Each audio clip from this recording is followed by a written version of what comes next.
Hi friends, welcome to Tastytastysamayal. நம்ம சேனலை subscribe பண்ண கீழே இருக்க சப்ஸ்கிரைப் பட்டனை கிளிக் பண்ணுங்கள். கூடவே பக்கத்தில் இருக்க பெல் ஐக்கானையும் கிளிக் பண்ணுங்கள்.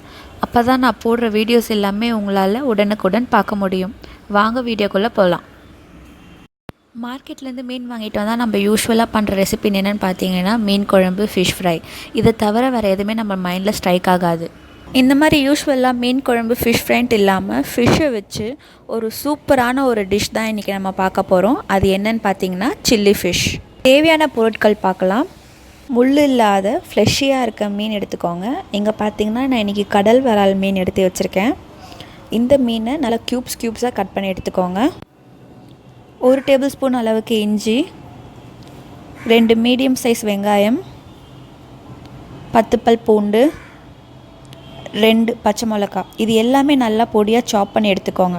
1 டீஸ்பூன் அளவுக்கு red chilli sauce, 2 table spoon அளவுக்கு டொமேட்டோ சாஸ், 1 டீஸ்பூன் அளவுக்கு soya sauce, cornflour powder, red chilli powder, pepper powder. மீனை நல்லா வாஷ் பண்ணிவிட்டு இந்த மாதிரி நல்லா க்யூப்ஸாக கட் பண்ணி எடுத்துக்கோங்க. இங்கே பார்த்தீங்கன்னா இன்றைக்கி நான் கடல் விரால் மீன் யூஸ் பண்ணி இந்த டிஷ் பண்ணியிருக்கேன். வஞ்சரம் மீன் வச்சு கூட இந்த டிஷ் செய்யலாம், டேஸ்ட் நல்லாயிருக்கும். முள் இல்லாத நடு முள் மட்டும் இருக்கிற மாதிரி எந்த மீனில் வேணாலும் இந்த டிஷ் செய்யலாம். ஃபஸ்ட்டு இந்த மீனை மேரினேட் பண்ணிடலாம். அதுக்காக 1 டீஸ்பூன் அளவுக்கு ஜீரகத்தூள் ஆட் பண்ணுங்கள், 1/4 டீஸ்பூன் அளவுக்கு பெப்பர் பவுடர் ஆட் பண்ணுங்கள், 1/2 டீஸ்பூன் அளவுக்கு ரெட் சில்லி பவுடர், 2 டீஸ்பூன் அளவுக்கு கார்ன்ஃப்ளவர் அதாவது சோள மாவு ஆட் பண்ணுறேன். அடுத்ததாக 2 டீஸ்பூன் அளவுக்கு கோதுமை மாவு ஆட் பண்ணுறேன். கூடவே கொஞ்சமாக மஞ்சத்தூள், தேவையான அளவு உப்பு. இது கூட 1 டேபிள் ஸ்பூன் அளவுக்கு கொஞ்சமாக எண்ணெய் விட்டுக்கோங்க. ஃபிஷ் மேரினேட் பண்ண எல்லா இன்க்ரீடியன்ஸும் ஆட் பண்ணியாச்சு. இப்போ இதை நல்லா மிக்ஸ் பண்ணி விட்டுக்கலாம். நல்லா மிக்ஸ் பண்ணியாச்சு. ஒரு 10லேருந்து 15 மினிட்ஸ்க்கு இந்த ஃபிஷ்ஷை மேரினேட் பண்ணலாம், அதாவது ஊற விடலாம். அப்போ தான் உப்பு காரம்லாம் இதில் இறங்கும். அதுக்கப்புறமா இதை நம்ம ஷாலோ ஃப்ரை பண்ணி எடுத்துக்கலாம். பேனில் ஒரு 3 டேபிள் ஸ்பூன் அளவுக்கு எண்ணெய் ஊற்றிக்கோங்க. எண்ணெய் காஞ்ச உடனே நம்ம மேரினேட் பண்ணி வச்சுருக்க ஃபிஷ் பீசஸ் போட்டு ஷாலோ ஃப்ரை பண்ணி எடுத்துக்கலாம். இந்த டிஷ்க்கு நம்ம எண்ணெய் ரொம்ப கம்மியாக யூஸ் பண்ணாலே போதும். நம்ம ஷாலோ ஃப்ரை தான் பண்ணுறோம். இதே எண்ணெய் வச்சு நம்ம சாஸும் ரெடி பண்ணிடலாம். ஸோ எண்ணெய் பார்த்திங்கன்னா ரொம்ப கம்மியாக பிடிக்கும் இந்த டிஷ்ஷுக்கு. எல்லா பக்கமும் மசாலா நல்லா குக் ஆகிற மாதிரி நல்லா திருப்பி விட்டு ஸ்லோ ஃப்ளேமில் வச்சு குக் பண்ணி எடுங்க. நான் கடல் விரால் மீன் யூஸ் பண்ணியிருக்கேன். நீங்கள் வஞ்சரம் மீன் யூஸ் பண்ணி கூட இந்த டிஷ் பண்ணலாம். ஃபிஷ் ஃப்ரை பண்ணியாச்சு. இப்போ சாஸ் எப்படி ரெடி பண்ணுறதுன்னு பார்க்கலாம். ஃபிஷ் ஃப்ரை பண்ண பேன்லேயே நான் சாஸ் ரெடி பண்ண போகிறேன். நம்ம ஃபிஷ் ஃப்ரை பண்ணோம்ல, அந்த எண்ணெயே கொஞ்சம் மீதி இருக்கும். ஸோ எண்ணெய் ஆட் பண்ணணும்னு அவசியம் இல்லை, நீங்கள் தேவைப்பட்ட ஆட் பண்ணிக்கலாம். இதில் சாப் பண்ண கார்லிக் மற்றும் ஜிஞ்சர் போட்டு நல்லா சாட் பண்ணுங்கள். ஒரு 1 மினிட் போல் ஜிஞ்சர் அண்ட் கார்லிக்கை நல்லா சாட் பண்ணுங்கள். அந்த எண்ணெயில் நீங்கள் சாட் பண்ணும்போது நல்லா ஒரு ஃப்ளேவர் கிடைக்கும். அந்த சமயம் நீங்கள் சாப் பண்ணி வச்சுருக்க க்ரீன் சில்லி ஆட் பண்ணிவிடுங்க.